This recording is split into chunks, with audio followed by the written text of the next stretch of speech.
கொரிய மக்கள் வந்து அவங்களுடைய எழுத்தை வந்து ஜப்பான் மாதிரி தான் எழுதிட்டு இருந்தாங்க. ஆனா அது ரொம்ப கடினமா இருக்கேன்னு பார்த்துட்டு தமிழ் மொழியை போல நெடுங்கணக்குக்கு மாத்திக்கிட்டாங்க. குறில், நெடில், ஒற்று என்ற ஒரு கணக்குக்கு மாத்திட்டு இன்னைக்கு ரொம்ப எளிமையாக அந்த மக்கள் எழுதிட்டு இருக்காங்க. இப்ப தமிழ் எழுத்து என்பது கொரியா நாட்டுக்கும் வழிகாட்டி இருக்கிறது.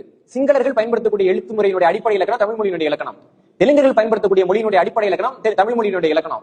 சமஸ்கிருதத்திற்கு பயன்படுத்தக்கூடிய இலக்கணத்தினுடைய அடிப்படை இலக்கணம் தமிழ் மொழியின் இலக்கணம். இவ்வளவு மொழிகள் இன்னைக்கு இயங்குதுன்னா அது காரணம் தமிழ் மொழி, தமிழ் மொழியில் இருக்கக்கூடிய எழுத்து. ஆனா ஆய்வாளர்கள் ஒரு காலத்துல என்ன சொன்னாங்கன்னா, தமிழர்களுக்கு வந்து எழுத்தறிவு எல்லாம் கிடையாது. வடக்குல வந்து சமணம்னு ஒரு மதம் தோன்றுச்சு. அதை பரப்புறதுக்கு கொஞ்சம் பேர் தமிழ்நாட்டு பக்கம் வந்தாங்க. வந்தவங்க தமிழர்களுக்கு எழுத்து சொல்லி கொடுத்தாங்க. இப்படிதான் ஆய்வாளர்கள் இப்படியே தான் சொன்னார்கள். இந்த இடத்துல நான் மிக குறிப்பா குறிப்பிடணும், நேற்று தமிழ்நாட்டில் செய்யப்பட்ட புதிய அகழாய்வினுடைய ஒரு முடிவு வந்து வெளியாயிட்டு இருக்கு. டெக்கான் ஹெரால்டுங்கிற ஒரு இதெல்லாம் அந்த செய்தியை வெளியிட்டு இருக்காங்க.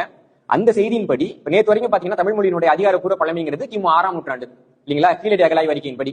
புதிய தரவின்படி தமிழ் மொழியினுடைய பழமை என்னன்னா கிமு 685வது ஆண்டு.